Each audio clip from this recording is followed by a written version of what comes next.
The biggest thing is it's an organization that really cares about women's basketball. They want to do it first class. The drama surrounding Caitlin Clark has now exploded far beyond the court, morphing from a sports controversy into what could become one of the most significant legal battles in WNBA history. Stephen A. Smith, never one to pull punches, has moved the conversation into dangerous territory for the league's executives, calling for nothing less than federal intervention. His words weren't vague outrage or casual sports talk, they were a direct challenge, invoking the Department of Justice, workplace safety laws, and even hinting at potential civil rights violations. When a sports commentator of Stephen A.'s stature starts talking about subpoenas, congressional hearings, and hostile work environments, you know the situation has reached a boiling point. And at the center of it all is Caitlin Clark, the young phenom who didn't just join the WNBA, but reshaped it entirely in a single season. Clark's impact has been seismic. They want to get back to their winning ways, obviously championship pedigree there, and what Lynn has done. In just her rookie year, she turned the Indiana Fever from a struggling franchise into a media juggernaut. Merchandise sales didn't just go up, they skyrocketed 601%. Fever viewership soared 170%. The team's value tripled. League Pass subscriptions jumped 366%. App engagement went up an astonishing 613%. Endorsements. Over $11 million in her first year alone. Every metric imaginable, ticket sales, TV ratings, sponsorship screams the same truth. Caitlin Clark became the economic engine of the WNBA, doing for women's basketball what Michael Jordan once did for the NBA. She didn't just bring in casual fans, she brought in millions who had never watched a WNBA game in their lives. You've had them, haven't got your tickets yet, you better get them now. I'm excited. You've been a student. She was the tide that lifted all boats. And the league should have been bending over backwards to protect her. But instead, the opposite happened.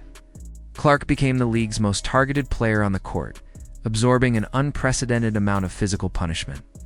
17% of all flagrant fouls last season were committed against Hurtable, the rate of any other player. These weren't just hard plays. They were targeted hits, late shots, and cheap fouls that should have drawn immediate whistles. And yet time and time again, referees swallowed their whistles. ESPN analyst Rebecca Lobo has gone on record saying every one of those plays against Clark should have been called a foul. Sophie Cunningham, her own teammate, has openly said Clark is not being protected. The tape doesn't lie. Hard contact ignored, flagrant fouls overlooked, and a disturbing pattern emerging of the league's brightest star being treated. And that's a huge reason of why I decided to leave college, is like I feel like I'm ready for a new challenge. Like a disposable practice dummy. The numbers make this even harder to ignore. When Clark's missed the All-Star game due to injury, a direct result of this relentless targeting ratings dropped 36% from the previous year. That kind of dip isn't just a blip. It's a clear indicator of her value to the league's bottom line. The WNBA is in the business of selling entertainment, and their most marketable product was sidelined because they failed to protect her. As Stephen A. put it bluntly, the goose that lays the golden eggs is being mishandled in a way that borders on self-sabotage. And then there's the All-Star voting fiasco, a perfect example of how jealousy and resentment inside the league may be feeding this culture. Clark received a record-shattering 1.29 million fan votes, the kind of number that should have made her the undisputed face of the event.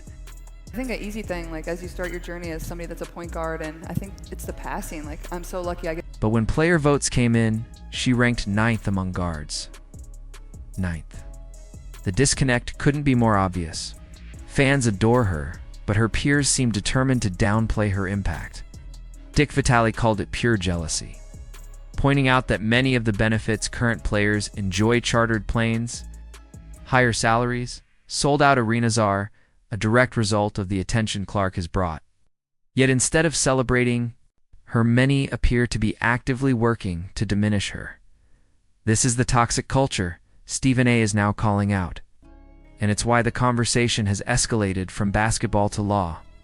The Wall Street Journal recently published a blistering op-ed suggesting the federal government investigate Clark's treatment as a potential civil rights issue, comparing it to previous EEOC cases against the league? The argument is simple. The league, one of the best post players in the world, like, let's just feed Aaliyah the ball all day long. Like, come on now. If a workplace, whether it's a court or a cubicle, allows one of its employees to be systematically targeted without proper protection, it could constitute a violation of workplace safety laws. The Justice Department's Civil Rights Division has the power to investigate. And if they do, they'll have subpoena authority to dig into referee communications, internal league memos, and every policy decision related to player protection. Senator Jim Banks has already sent a letter to WNBA Commissioner Kathy Engelbert demanding answers. If Congress or the DOJ steps in, this could spiral quickly. Sponsors don't want their brands tied to discrimination or hostile work environments, and television networks won't be eager to cover a league under federal investigation. The WNBA's carefully built momentum could crumble in an instant. Meanwhile, Indiana Fever have made it clear they won't tolerate the same treatment in 2025. Find ways to get better. People are going to expose my weaknesses. Their roster moves adding tough vocal players like Sophie Cunningham-Signal. They're ready to protect Clark by force if the officials won't, but that's a risky game. If this becomes a season defined by retaliation and escalating physicality, the league's image could take even more damage. The truth is, Clark now holds all the leverage. WNBA needs her far more than she needs them. The sponsors, the TV deals, the sold-out arenas, they all orbit around her. She's not just a player. She's a brand, a movement, and the single most valuable asset the league has ever had.